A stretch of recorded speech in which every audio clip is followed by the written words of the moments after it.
Hello, first graders. Today we are going to be adding on some things to our wonderful backgrounds that we are finished with now. So now that your background has had a chance to dry, you have ended up with something that kind of looks like this, but I know that everybody's is going to be wonderfully different.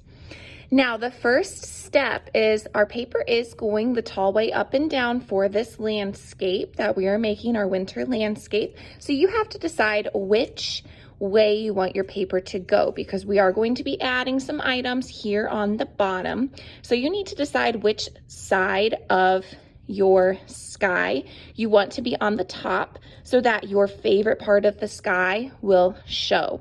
So I like the way that this spot up here that I'm pointing to turned out maybe a little bit better than what's on the bottom, so I'm okay with covering up the bottom. So I'm going to have my picture going this way up and down so that my sky will be showing, and now everything else I add down to the bottom here, it'll cover up this part. Okay, so the first thing we're going to do is I have these two bins right next to me, and there's two different types of papers in there.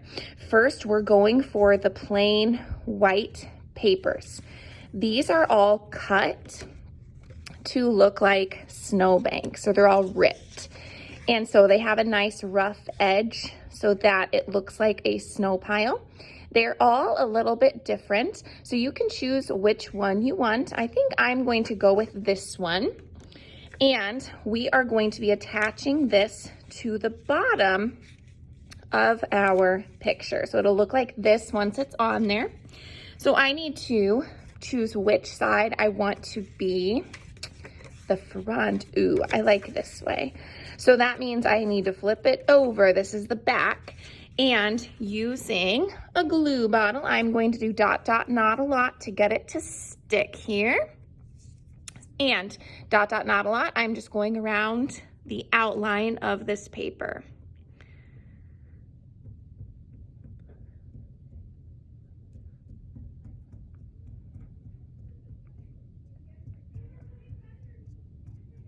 Okay, and there we go.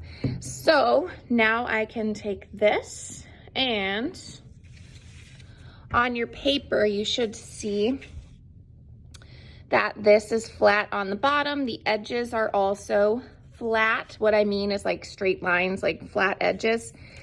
So we're going to connect all of that on my paper. So I have that straight edge lined up on the bottom and on the sides. Once they have that, I'm going to press. And since we have quite a bit of paint on the background, I am going to press for 10 seconds instead of 5 seconds. Just to make sure it's nice and stuck on there. And there it is. I can do a little bit of a shake test, and I can see that it is stuck. So now I have my white paper onto my background. Now, we're not just going to leave it like this. There is something else we are going to be doing. We are going to be adding some winter trees to this landscape. So that's what these papers are here for. So I'm going to set these ones aside since we're finished with that. And now we're going to be working with these. So there are a few different wintry colors in here. You are going to need at least 4 trees on your landscape. Okay, if you want to do, you know what, how about I say we're gonna do 3 or 4, because some of you might not be able to fit 3 on here if you take too big of papers. So how about you have to have at least 3, but you can do 4. You might even be able to fit 5 if you want to, but let's not go over 5, because then you're going to have kind of a mess here if you have too many trees. So I'm going to choose some pieces of paper out of here, and then I will show you how we're going to make our trees. I think I'm going to do this one, and then I'll just grab one other for right now. We'll say I'm going to do this one. Now, to make our trees, we are going to set this to the side, and we are going to be making our trees have something called symmetry. Can anybody remember what the word symmetry means?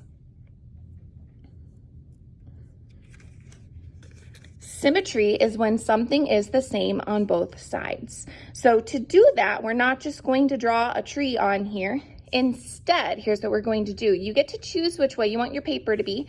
I find it easier that with all these pieces of paper, if you do this the taller way up and down, it works a little bit easier. So this is my taller way up and down. I'm gonna fold my paper in half. It's kind of hard because it's cardstock, so it's thicker paper. It's gonna be harder to fold. Okay, so I have that. Now let me zoom you in for the next part, okay? Now, this crease that I just made right here, see how it opens on this side? This crease is going to be the middle of my tree. So on this piece of paper here, I'm only drawing 1/2 of my tree. Here's what I mean.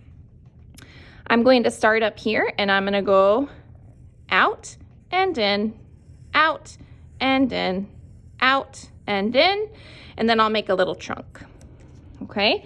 So there's my tree. There's half of a tree. So then, oops, when I open it, there's nothing on the other side. So to make this tree be on the other side, then we will take a pair of scissors. I'll zoom you out a little for this part, perfect. And we're going to cut along the line carefully. Now, when you are designing your trees and drawing your trees, they do not have to look, sorry about that bell there. You do not have to make it look exactly how mine looks. If you have a different way that you would like to do it, that is completely fine. Okay, and now I am left with a tree that has perfect symmetry. It's the same on each side. So there's my first tree.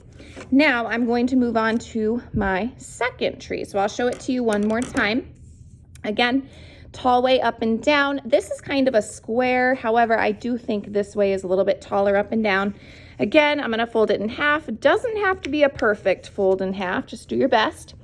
And then again, I am drawing a side of a tree, half of a tree. So I'm gonna go out, in, out, in, out, in, and then we'll do a taller trunk on that one. So that's what this one's going to look like. Cut along the lines here.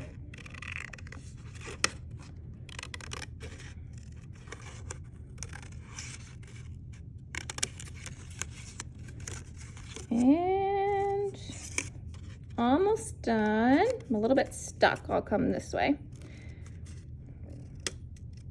All right, and there we go. So now I have my tree. You're going to notice that on one part of your tree there will be pencil, so we do probably want to flip it over so that the pencil lines are on the back. So there are two little trees right there. Just to save us some time, I do have some other trees that I've already made. So I have these two, and then I also made this really big tree right here. And I also have this like medium big tree. Okay, so I have 4 trees right here. Like I said, you need 3 or 4 trees. You can do 5 if you want, if you can fit them. Now my next step, so let's say I took the time to make all 4 of these trees. Now my next job is to organize them on my paper. So I have to figure out how I want them to live on my paper. And I'm thinking about overlapping and size. So my papers that are, my trees, I mean, that are maybe a little bit bigger, I probably want to have in the front because they're the biggest. And then my smaller trees, maybe I want to have in the back. So how about, I'll do this, and this one can kind of hang out back there, maybe like this. Okay, so then I would once again take my glue, and then one at a time with these trees, I would flip them over. I would do dot, dot, knot a lot all the way around all my trees. Stick it on there. And then I would end up with a wonderful winter landscape with a wonderful winter background, and then our snowy paper and our trees.